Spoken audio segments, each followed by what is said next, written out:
আচ্ছা, সকলকে বলবো যে বিশেষ করে যারা পুরাতন মেম্বার,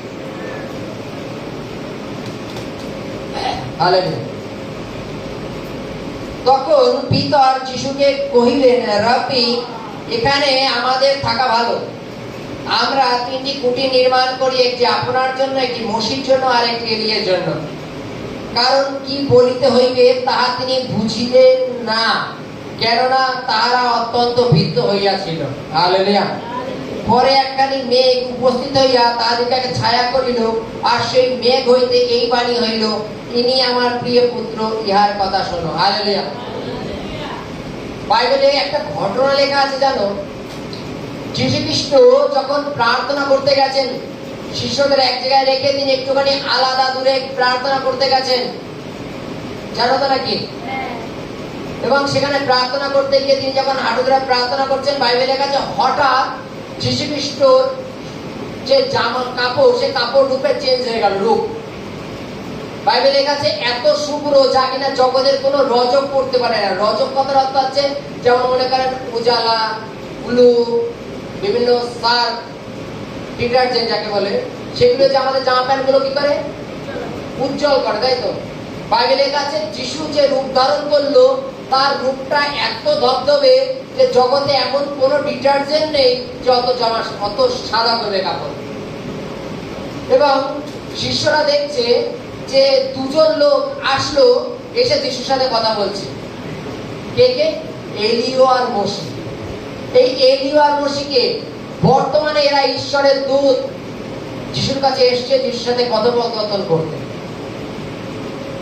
জগৎ সংসারে মনে করো কারো, এখানে যতজন আছে হয়তো কারো জব করে একটা মেসেজ আসলো যে তুমি আজকে রবিবার, সোমবার দিন সকাল 11টার সময় মুখ্যমন্ত্রীর সাথে তোমার মিটিং আছে। কোথায়? মনে করো যে কোনো একটা নবান্নে,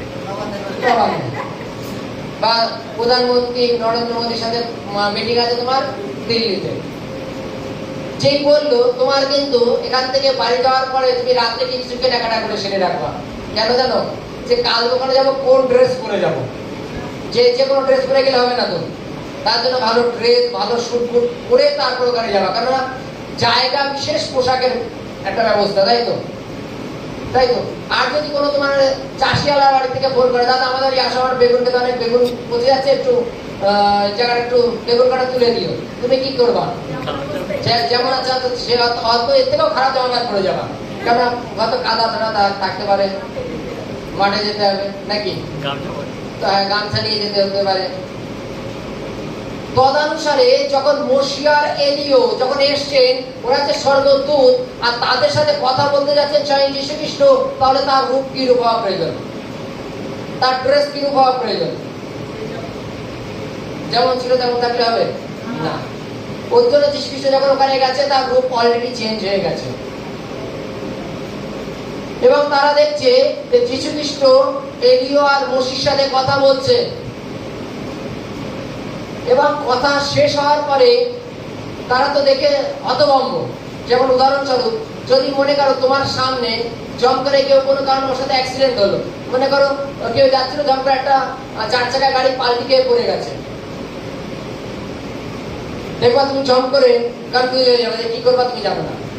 গাড়িটা ঠেলে সরাবা, না যে তলায় পড়েছে তার টেনে বের করবা, না কি করে কেটে বের করবা, না কাকে বাঁচাবা, দেখবা তোমার ব্রেন কাজ করবে না, করবে কাজ, হতভম্ব হয়ে যাবা।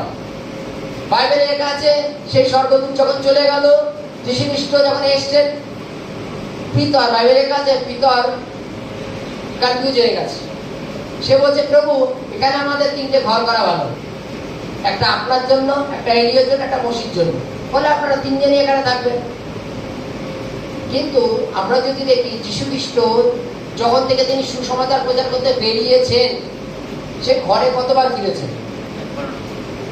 এক কথায় যেখানে রাত সেখানে কাজ। পরের দিন সকালবেলা আবার বেরিয়ে গেছেন। সে কি বলেছে চলো রাত্রে আবার বাড়ি চলে আসি, আবার কালকে সকালবেলা যাবো? বলেনি। যদি এখানে আমরা 3টে কুটি নির্মাণ করি, একটা এলিয়ার জন্য, একটা মসির জন্য, একটা যীশু খ্রিস্টের জন্য। এলিও মসি তো স্বর্গের দূত, ওরা তো তোমার এই কুঠুরিতে থাকবে না, কারণ ঈশ্বরের এখন অনেক কাজ আছে। আর যীশু খ্রিস্ট যদি এই কুঠুরিতে থাকে, তাহলে ডেলি যাবে আর ডেলি আবার চলে আসবে, এটা হয় না। কিন্তু এই কথাটা বললো কেন? বাইবেলে কি লেখা আছে? এখানে দেখো লেখা আছে কেননা তার অত্যন্ত ভীত হইয়াছিল। 6 লেখা আছে, দেখো, কারণ কি বলিতে হইবে ইহা তিনি বুঝিতে পারিলেন না। 6 লেখা আছে, দেখেছো? বুঝিতে পারিলেন না, ওর জন্য পট করে বলে দিল, প্রভু আপনাদের জন্য আমরা 3টে ঘর নির্মাণ করব। একটা জিনিস দেখো, তিনি জগতে এসছেন, তিনি যদি একটা ঘরে স্থায়ী ভাবে থাকেন, তাহলে সারা পৃথিবী জুড়ে ঈশ্বর সুসমাচার কি করে প্রচার হবে? কি করে প্রচার হবে বলো? হালেলুয়া, জয় যিশু।